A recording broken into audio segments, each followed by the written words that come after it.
President Uhuru Kenyatta on Tuesday outlined a grand economic plan to be rolled out in the next 5 years of his second and final term.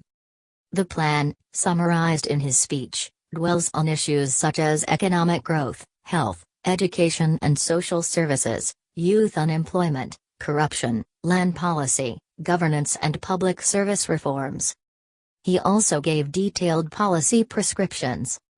President Kenyatta's speech, which he delivered after his swearing-in at the Kasarani Stadium, comes against the backdrop of a highly divisive nation and worrying reports of high prices of basic commodities.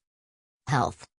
He promised that his administration will adopt new tactics to tackle joblessness, poor health care and disunity brought about by a long electioneering period.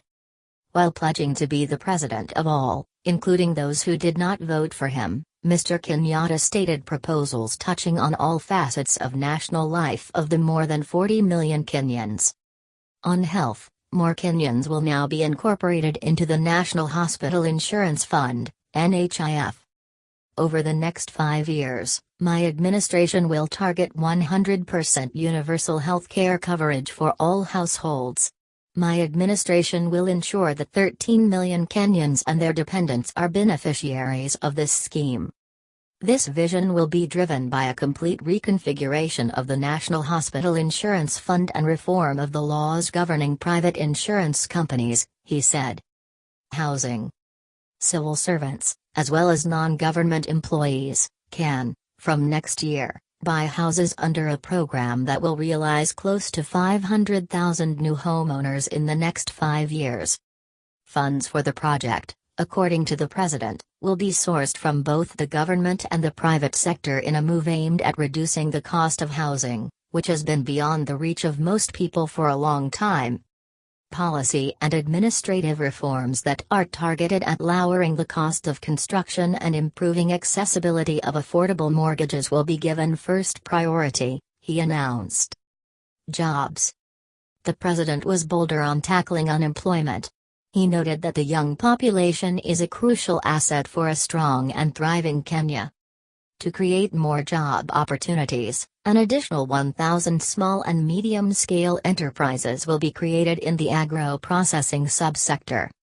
Other areas the government will focus on are textiles and apparel, leather processing, construction materials, innovation and IT, and mining. The manufacturing sector, which the president acknowledged is a leading creator of jobs, will have its national budget increased from 9 to 15%. Tariffs. To achieve this, beginning this Friday, power tariffs charged to manufacturers will be reduced by 50% between 10 p.m. and 6 a.m. This is in line with the government's policy of a 24-hour economy. The underlying theme will be one of value addition, as well as value and job creation.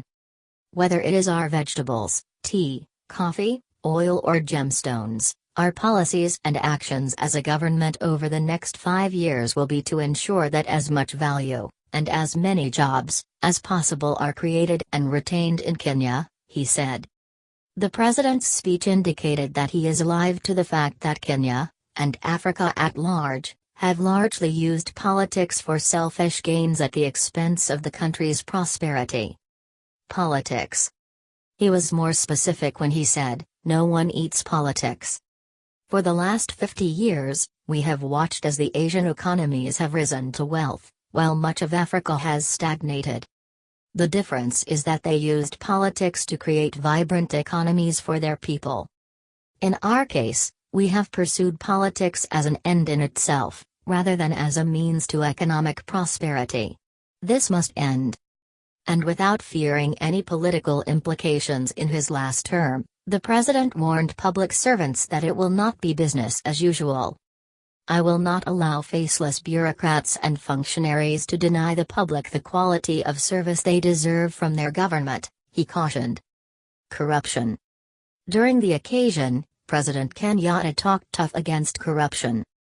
He said legislation to strengthen fiscal discipline and accountability at both the national and county levels will be enacted. "Every shilling of Kenyans' taxpayer money must be fully accounted for," he said. This year's Kenya Certificate of Primary Education candidates will soon know the secondary schools where they will be admitted after their results were released last week. Food security. Ownership and utilization of idle but arable land will be revisited to help improve the country's food security. We shall redesign subsidies to the sector to ensure they target improvements in food yields and production quality, the president said. He cited his government's achievements in his first term. He said devolution, an improved economy and transformed healthcare and education sectors were his major successes. He wound up his speech by saying the initiatives are achievable only if Kenyans reject pessimism and cynicism and, instead, embrace empowerment that comes from optimism and hope, even when times are tough.